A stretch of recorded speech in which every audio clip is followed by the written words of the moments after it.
You ask Tiger to solve. This deals with linear equations with one unknown. The final result is p equals -1/2.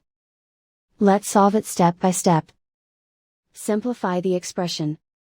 Group like terms. Simplify the arithmetic.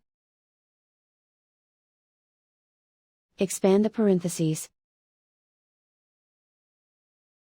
Simplify the arithmetic. Expand the parentheses.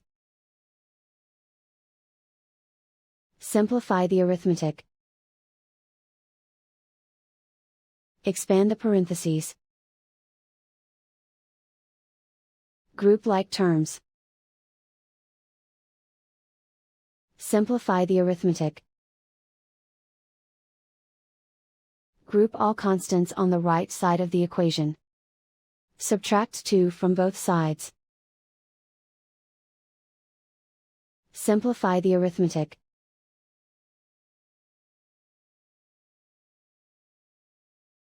Isolate the p. Divide both sides by 8.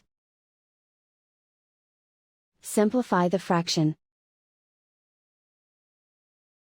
Find the greatest common factor of the numerator and denominator. Factor out and cancel the greatest common factor. And so the final result is p equals -1/2.